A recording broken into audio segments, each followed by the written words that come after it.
So the dumbest thing I did last year, a couple, probably more like 8 months, 8 or 9 months ago, 10 months ago, was going back up to Sacramento.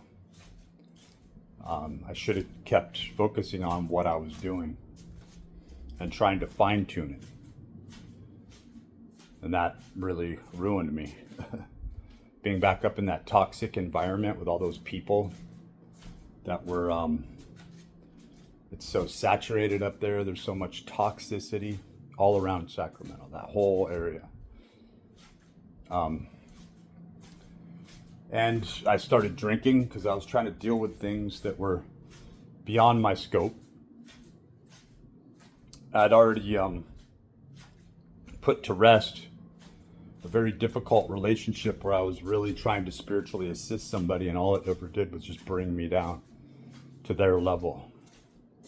And I just couldn't really accept that, right? So I don't waste my time on females. I don't have any desire, nor do I feel like I owe them anything. In fact, spend nothing but take. And I'm not somebody who's even playing the victim card. I don't enjoy them. Don't enjoy being around them. Don't enjoy talking to them. I can see right through them.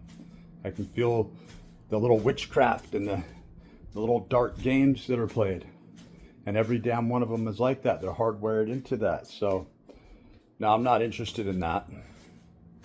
And then friends are doing the same type of stuff. They are thinking the way that the toxic feminine pervading spiritual force does in society, and it's rampant. It only seemed to be non-collective because of discrepancies between races, cultures, mainly language. And now it's made its way in through social media into the Hispanic networking system, the Afro-American networking system, you name it. All the Russians, the Indians, they're all thinking and doing the same exact thing. And it's a toxic feminine society now. And people are beginning to finally realize, oh man, this is assaultive to my own culture, to my rituals, to what I do religiously from day to day, to purify myself, to be healthy, right? So it put me behind by a good year. And then I got this form of, I think it was electric poisoning from being in the Tesla for hours at a time. And even putting the seat down and crashing right over that battery in the back.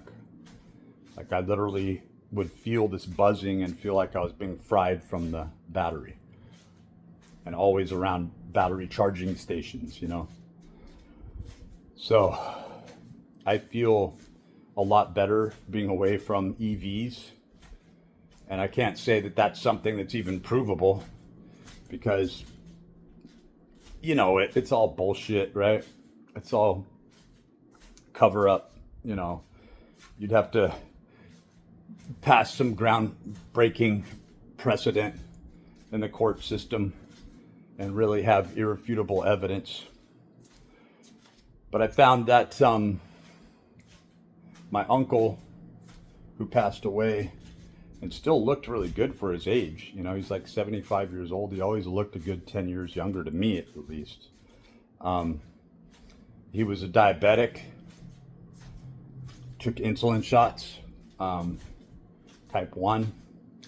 And that picture on Facebook says it all. It says, COVID, let's do this together, COVID jabbed, or whatever the term is.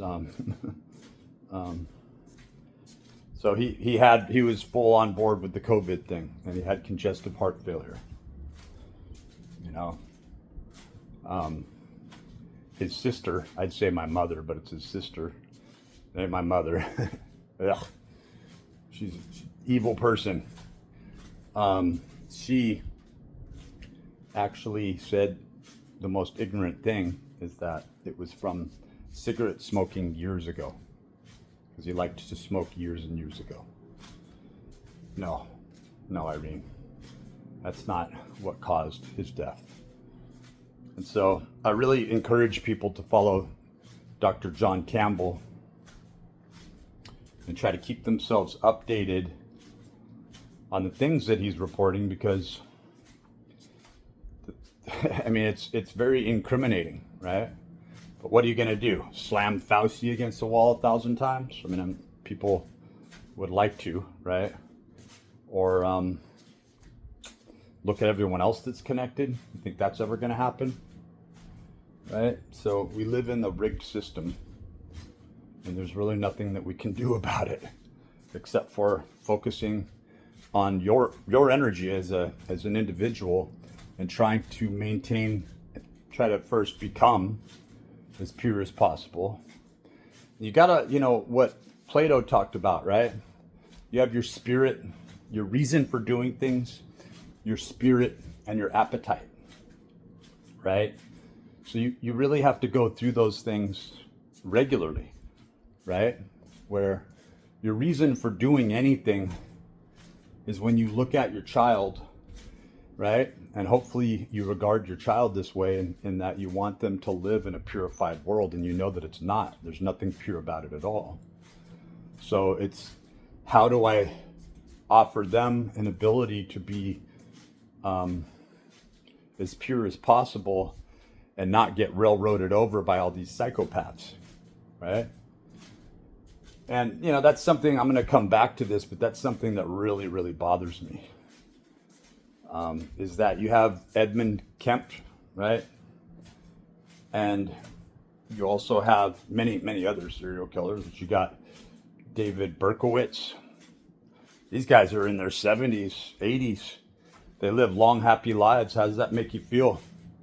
If you're not familiar, David Berkowitz is the son of Sam, right? And Kemp was, he was this, he wasn't the I-5 one.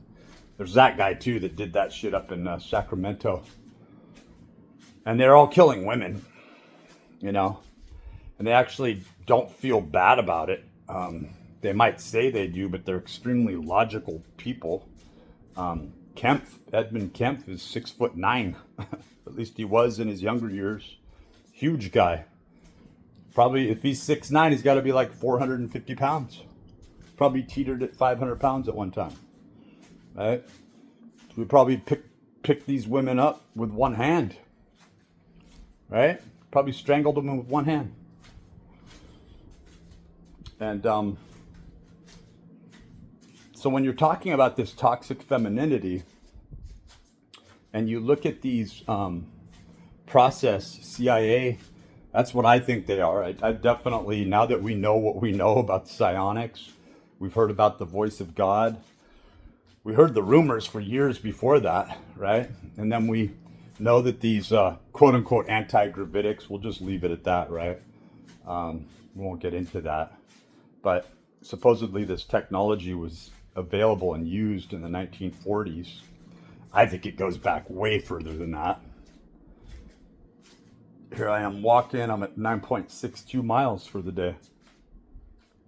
We did 15 miles yesterday. I'm shooting for as many miles as I can get today. I've done this walk back and forth for a good 1,400 miles. I recorded over 1,400 miles the year prior, right? So, but I did probably a couple hundred of those miles outside. And I prefer this. I'm able to,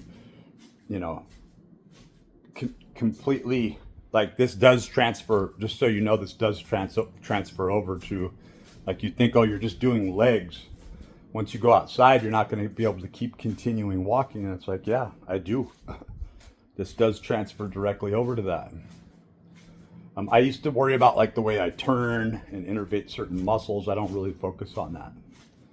And it particularly works on days where I'm not considering it loading anymore. Like I just did a video where I was cooking up a big pot of lentils, delicious, along with avocados. I ate 2 avocados, medium-sized Hass avocados, and onions, about that size, right? Onions, garlic, some spinach, baby carrots, and that was, I think that's everything that was in there, and it was delicious, and it was fortifying, and I know that I'm getting tons of fiber from those lentils, so that's what we're after, you know, is a strong gut health. But does that bother you to know that these people weren't killed? Why weren't they put to death? We know the reason on the surface, right? That there wasn't a death penalty at the time and they narrowly escaped it and this and that, right? But truth be told, is if they really wanted this person dead, right? They could make him dead, right? But the truth is that George Bush Jr. actually let the son of Sam, David Berkowitz, off. He actually, he actually was going to die in the death chamber, and he actually saved his ass. So, what's up with that, right? I wonder how many people Bush has gone in and killed himself. And all these people seem to be doing really well, right? You almost wonder, right? I always look at these serial killers and I'm wondering, I'm like, is that what the Bonesmen and the Knights of Malta and is that what these Ophites, right? Is that what they all know? Is that what these Freemasons know? Right? Are they killing people off that would otherwise be stupid and useless and collecting their energy? Right? So there's other ways of doing it, and there's plenty of energy out there. And when you learn how to do this through meditation, and you're willing to do the exercise, right? And you're not just some sedentary person who's trying to out psychologize everybody, right? Because when you hear these people, they're extremely on point, and they know that even the talking that they're doing is combative, and they want to be armed with the information that's going to help them feel like they're succeeding and winning, right?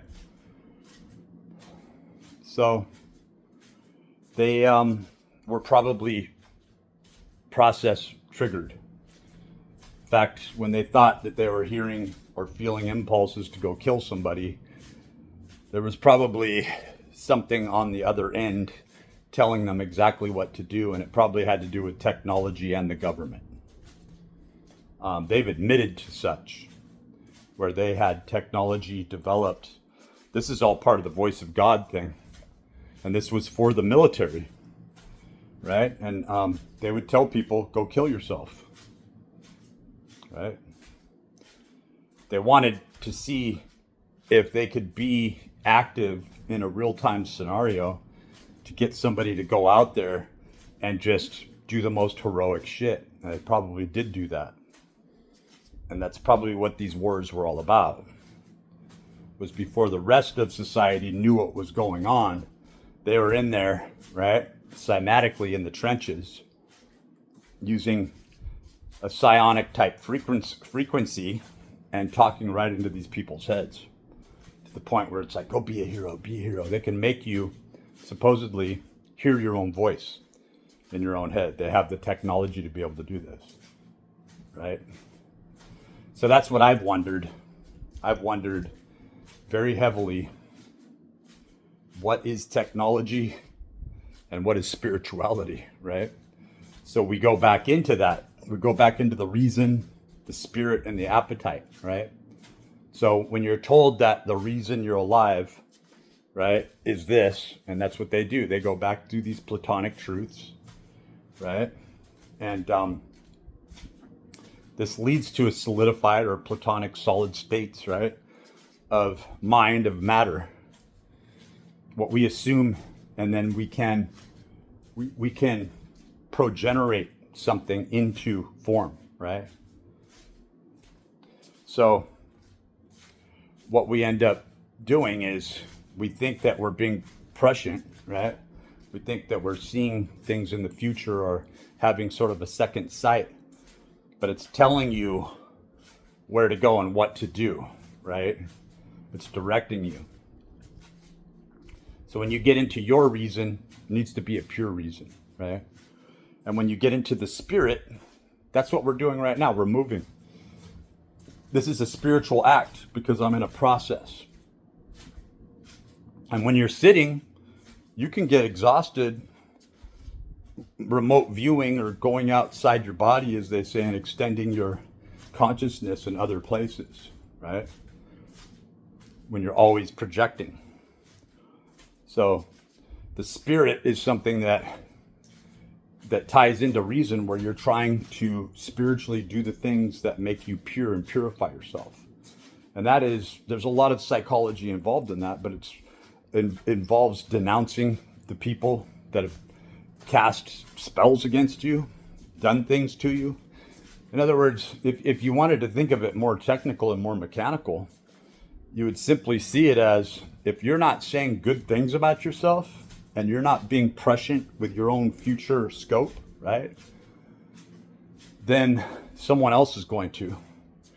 And the field's just taking up that information. Does it fit? Oh, they think cathartically they hate you, and they make it fit. And that's what really confuses people. So that's where, when you're really busy and you can't ward this off, and then it starts to blow your mind, because it's like, holy shit, if I'm being attacked from every angle like this, and I'm just trying to work all day, every day, and do my best, there's no way I can handle this. And that's exactly what they want to see. They want to see how much you can handle and how much you're going to take on, right? Because you're disposable, but they're looking for an upper limit where they can take that data and apply that toward other people. Maybe recreate you, but even better. It's not like you're going to be alive forever. In fact, they want blank slates that they can, they can put information and energy into. And there's no confusion, right? But they do want the confusion. They want to create the agitation. They want to create that chaos and that entropy within you. And then we have appetite, right? So whatever your reason is, and however you're reasoning, which is ratio and degree, right? When you really look at it, that's what the meaning is. And then you get into spirit. That's the culmination and the building up of your soul. It's what you do. It's what you're thinking. It's how you're amassing energy, right? That is the alchemical gold, right? And then you got to understand that you're carrying that gold around with you.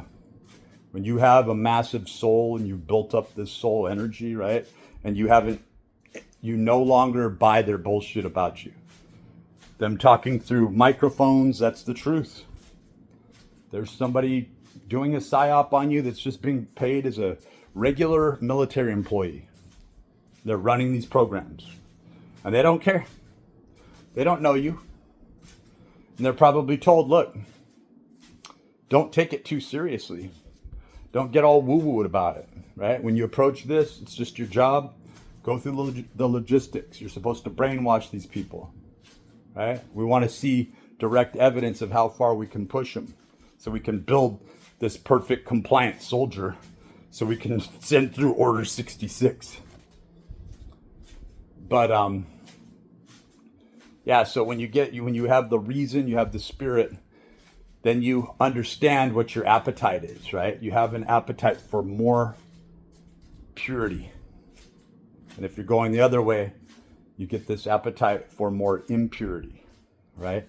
And it really is the appetite that drives you, right? Like, you could at first set things up like reward systems. And then you realize that those reward systems aren't enough, right? That it shrinks you, it makes you small. and you start to see the process, right? So this is a process, and it's a system.